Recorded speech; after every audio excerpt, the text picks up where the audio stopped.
याद कीजिए दिल्ली में प्रधानमंत्री मोदी किस तरह गर्मजोशी से वसुंधरा राजे से मिले थे। क्या बीजेपी को वसुंधरा राजे की क्षमताएं फिर याद आ रही हैं? बंद कमरे में आखिर हुआ क्या? लोकसभा चुनाव में बीजेपी की सियासत का फूल राजस्थान में जिस तरह से बिखरा है, क्या किरोड़ीलाल मीणा की बजाय किसी वसुंधरा राजे समर्थक को मंत्री बनाया जा सकता है? मौजूदा वक्त राजस्थान के लिहाज से बीजेपी के लिए उतना अच्छा नहीं है।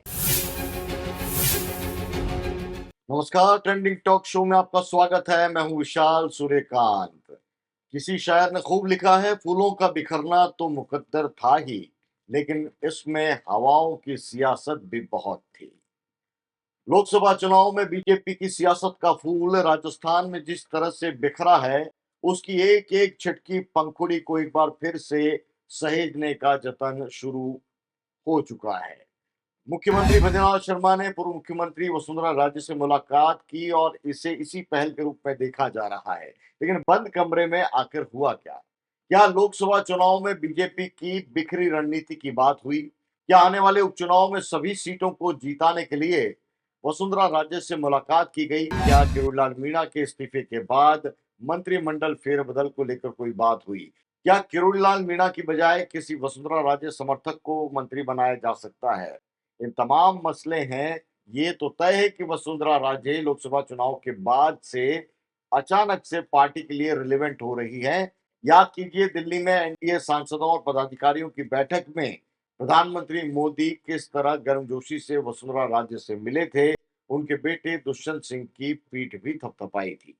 क्या बीजेपी को वसुंधरा राजे की क्षमताएं फिर याद आ रही हैं? मुख्यमंत्री भजनलाल शर्मा ने भी कई मंचों पर ईआरसीपी प्रोजेक्ट का क्रेडिट वसुंधरा राजे को दिया है। आने वाले दिनों में राजस्थान का बजट भी आने वाला है। माना जाता है कि भजनलाल शर्मा बजट के सिलसिले में भी वसुंधरा राजे से सलाह मशवरा कर रहे हैं। दरअसल लोकसभा चुनाव के परिणामों ने बीजेपी को झकझोर दिया है। 25 में से 25 सीटें न आती तो भी चलता, लेकिन इतनी बड़ी तादाद में सीटें कम हो गई कि कांग्रेस अब इसका जश्न मनाते थक नहीं रही है।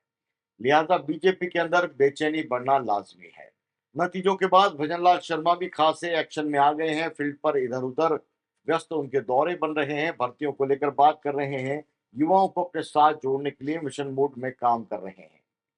मगर डॉक्टर किरोड़ीलाल मीणा के मंत्रिमंडल से इस्तीफे की खबरों ने सियासी झटका उनको दिया है और अब बीजेपी का सत्ता और संगठन दोनों इसे संभालने में जुट गया है। इसलिए रूठे या हाशिए पर बैठे या बिठाए गए नेताओं को फिर से पार्टी से जोड़ने की कवायद शुरू हो रही है, उनकी पूछ परख बढ़ रही है। नवंबर में राजस्थान में खाली हुई विधानसभा सीटों पर चुनाव होंगे। इसके लिए अभी से बीजेपी में खलबली शुरू हो गई है, क्योंकि उपचुनाव का इतिहास और मौजूदा वक्त राजस्थान के लिहाज से बीजेपी के लिए उतना अच्छा नहीं है।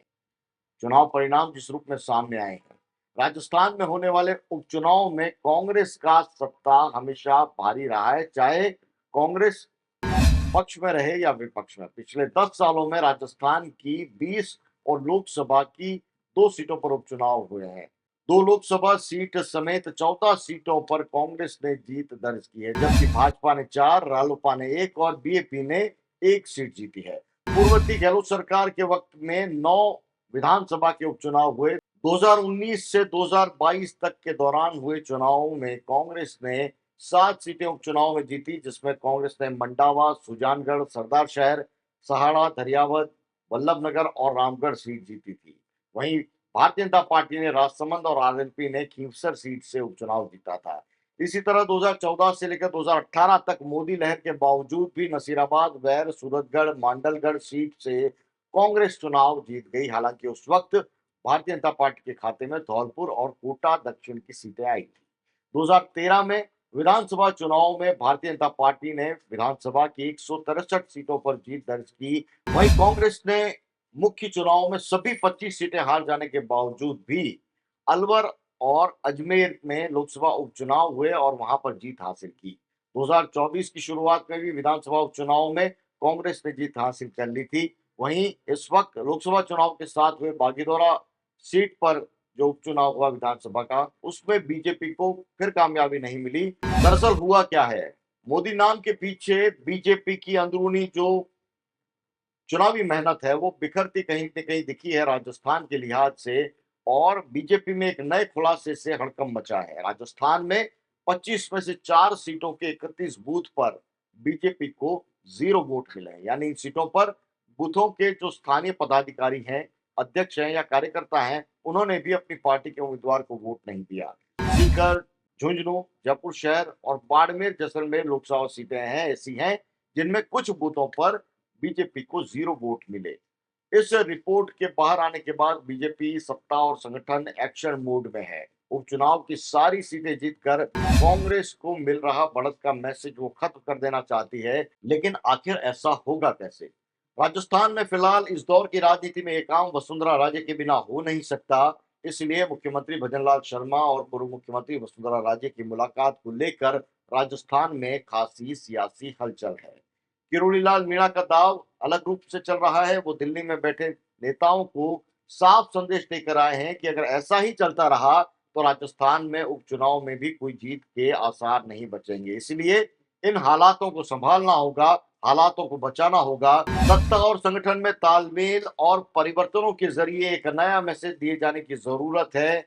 मैसेज तो पहुंच चुका है, अब देखिए आगे आगे होता है क्या। ट्रेंडिंग टॉक शो में आपकी राय क्या है इस पूरे मुद्दे पर कमेंट बॉक्स में जरूर लिखिए। अगले वीडियो में आपसे फिर मुलाकात होगी। मुझे दीजिए इजाजत। नमस्कार।